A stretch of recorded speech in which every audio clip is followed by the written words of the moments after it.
আজকের ভিডিওটি হল হজরত সুলাইমান আলাইহিসসালামের বৈশিষ্ট্যসমূহ। তো ভিডিওটি দেখতে হলে লাইক দিয়ে সাথেই থাকুন। সুলাইমানের বৈশিষ্ট্যসমূহ। দাউদ আলাইহিসসাল্লামের ন্যায় সুলাইমান আলাইহিসসাল্লামকেও আল্লাহ বিশেষ কিছু বৈশিষ্ট্য দান করেছিলেন, যা আর কাউকে দান করেননি। যেমন ১. বায়ুপ্রবাহ অনুগত হওয়া, ২. তামাকে তরল ধাতুতে পরিণত করা, ৩. জিনকে অধীনস্থ করা, ৪. পক্ষীকুলকে অনুগত করা, ৫. পিপিলিকার ভাষা বুঝা, ৬. অতুলনীয় সাম্রাজ্য দান করা, ৭. প্রাপ্ত অনুগ্রহরাজির হিসাব না রাখার অনুমতি পাওয়া। নিম্নে বিস্তারিতভাবে বর্ণিত হল। ১. বায়ুপ্রবাহকে তার অনুগত করে দেওয়া হয়েছিল। তার হুকুম মতো বায়ু তাকে তার ইচ্ছামতো স্থানে বহন করে নিয়ে যেত। তিনি সদল বলে বায়ুর পিঠে নিজ সিংহাসনে সাওয়ার হয়ে ২ মাসের পথ ১ দিনে পৌঁছে যেতেন। যেমন আল্লাহ বলেন, ওয়ালি সুলাইমান আর রিহা গুদুওহা শাহরুন ওয়ারাওয়াহুহা শাহরুন। অর্থ, এবং আমি সুলাইমানের অধীন করে দিয়েছিলাম বায়ুকে, যা সকালে ১ মাসের পথ এবং বিকালে ১ মাসের পথ অতিক্রম করত। সাবা ৩৪:১২। উল্লেখ্য যে ইবনু আব্বাস রদিয়াল্লাহু আনহুমার নামে যে কথা বর্ণিত হয়েছে যে মানুষ ও জিনের ৪ লক্ষ আসন বিশিষ্ট বিশাল বহর নিয়ে সুলাইমান বায়ুপ্রবাহে যাত্রা করতেন এবং সারা পথ সালাতে রত থাকতেন এবং এই মহা নিয়ামত প্রদানের জন্য আল্লাহর শুকরিয়া আদায় করতেন। এত দ্রুত চলা সত্ত্বেও বায়ুতরঙ্গে তাদের উপরে কোনরূপ চাপ সৃষ্টি হতো না এবং রোদ বৃষ্টি থেকে রক্ষার জন্য মাথার উপর দিয়ে লাখ লাখ পাখি তাদেরকে ছায়া করে যেত ইত্যাদি যেসব কথা তাফসিরের কেতাবসমূহে বর্ণিত হয়েছে তার সবই ভিত্তিহীন ইসরায়েলি উপকথা মাত্র। আল্লাহ বলেন, ওয়ালি সুলাইমান আর রিহা আসিফাতান তাজরি বি আমরিহি ইলাল আরদিল্লাতি বারাকনা ফিহা ওয়াকুন্না বিকুল্লি শাইইন আলিমিন। অর্থ, আর আমি সুলাইমানের অধীন করে দিয়েছিলাম প্রবল বায়ুকে, যা তার আদেশে প্রবাহিত হতো ওই দেশের দিকে যেখানে আমি কল্যাণ রেখেছি, আর আমি সকল বিষয়ে সম্যক অবগত রয়েছি। আম্বিয়া ২১-৮১। তামার ন্যায় শক্ত পদার্থকে আল্লাহ সুলাইমানের জন্য তরল ধাতুতে পরিণত করেছিলেন। যেমন আল্লাহ বলেন, ওয়া আসলনা লাহু আইনাল ইতর, আমি তার জন্য গলিত তামার একটি ঝর্ণা প্রবাহিত করেছিলাম। সাবা ৩৪:১২। এর দ্বারা বোঝা যায় যে ওই গলিত ধাতু উত্তপ্ত ছিল না, বরং তা দিয়ে অতি সহজে পাত্রাদি তৈরি করা যেত। সুলাইমানের পর থেকেই তামা গলিয়ে পাত্রাদি তৈরি করা শুরু হয় বলে কুরতুবী বর্ণনা করেছেন।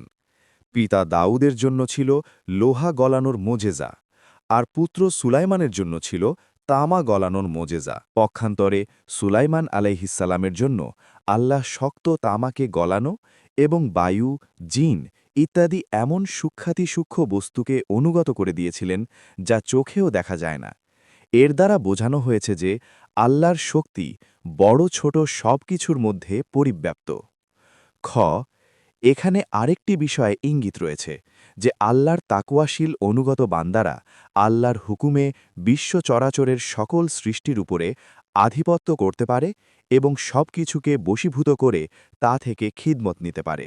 জিনকে তার অধীন করে দিয়েছিলেন, তে কিছু সংখ্যক তার সম্মুখে কাজ করত তার পালনকর্তার আদেশে। অর্থাৎ আমি তার অধীন করে দিয়েছিলাম শয়তানদের কতককে, যারা তার জন্য ডুবুরির কাজ করত এবং এছাড়া অন্য আরও অনেক কাজ করত। আমি তাদেরকে নিয়ন্ত্রণ করতাম।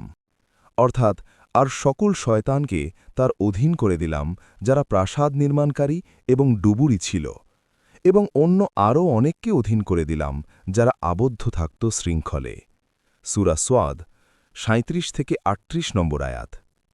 বস্তুত জিনেরা সাগরে ডুব দিয়ে তলদেশ থেকে মূল্যবান মণিমুক্তা, হীরা জহরাত তুলে আনত এবং সুলাইমানের হুকুমে নির্মাণ কাজসহ যে কোনো কাজ করার জন্য সদা প্রস্তুত থাকত।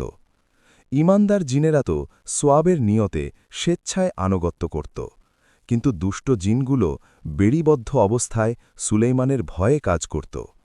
এই অদৃশ্য শৃঙ্খল কেমন ছিল তা কল্পনা করার দরকার নেই। পক্ষীকুলকে সুলাইমানের অনুগত করে দেওয়া হয়েছিল এবং তিনি তাদের ভাষা বুঝতেন। এর উত্তরাধিকারী হয়েছিল এবং বলেছিল, হে লোকসকল, আমাদেরকে পক্ষীকুলের ভাষা শিক্ষা দেওয়া হয়েছে এবং আমাদেরকে সব কিছু দেওয়া হয়েছে।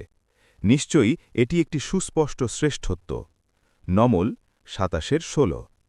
পক্ষীকুল তার হুকুমে বিভিন্ন কাজ করত। সবচেয়ে বড় কথা এই যে রাষ্ট্রীয় গুরুত্বপূর্ণ পত্র তিনি হুদহুদ পাখির মাধ্যমে পার্শ্ববর্তী সাবা রাজ্যের রানী বিলকিসের কাছে প্রেরণ করেছিলেন। এ ঘটনা পরে বিবৃত হবে। পিপিলিকার ভাষাও তিনি সুলাইমান তার সৈন্যদল নিয়ে পিপিলিকা অধ্যুষিত উপত্যকায় পৌঁছল। তখন পিপিলিকা নেতা বলল, হে পিপিলিকা দল, তোমরা স্ব গৃহে প্রবেশ করো, অন্যথায় সুলাইমান ও তার বাহিনী অজ্ঞাতসারে তোমাদের পিষ্ট করে ফেলবে। তার এই কথা শুনে সুলাইমান মুচকি হাসল। সূরা নামাল অধ্যায় ২৭ আয়াত ১৮-১৯। তাকে এমন সাম্রাজ্য দান করা হয়েছিল যা পৃথিবীতে আর কাউকে দান করা হয়নি। এজন্য আল্লাহর হুকুমে তিনি আল্লাহর নিকটে প্রার্থনা করেন। কেবল ক্ষমতা লাভ এর উদ্দেশ্য ছিল না, বরং এর পিছনে আল্লাহর বিধানাবলী বাস্তবায়ন করা এবং তাওহীদের ঝান্ডাকে সমুন্নত করাই মূল উদ্দেশ্য ছিল। কেননা আল্লাহ জানতেন যে রাজত্ব লাভের পর সুলাইমান তাওহীদ ও ইনসাফ প্রতিষ্ঠার জন্যই কাজ করবেন এবং তিনি কখনোই অহংকারের বশীভূত হবেন না।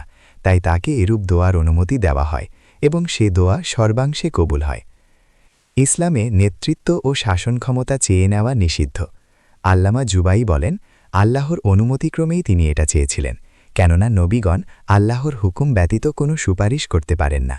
তাছাড়া এটা বলাও সঙ্গত হবে যে আল্লাহ তাআলা তাকে জানিয়ে দিয়েছিলেন যে বর্তমানে জাদু দ্বারা বিপর্যস্ত এই দেশে তুমি ব্যতীত দিনের জন্য কল্যাণকর এবং যথার্থ শাসনের যোগ্যতা অন্য কারো মধ্যে নেই। অতএব তুমি প্রার্থনা করলে আমি তোমাকে তা দান করব। সে মতে তিনি দোয়া করেন ও আল্লাহ তাকে তা প্রদান করেন। ১। বন্ধুরা, ভিডিওটি এই পর্যন্ত। ভিডিওটি ভালো লাগলে চ্যানেলটি সাবস্ক্রাইব করুন, ভিডিওতে লাইক দিন, কমেন্ট করে জানান ভিডিওটি কেমন লাগলো।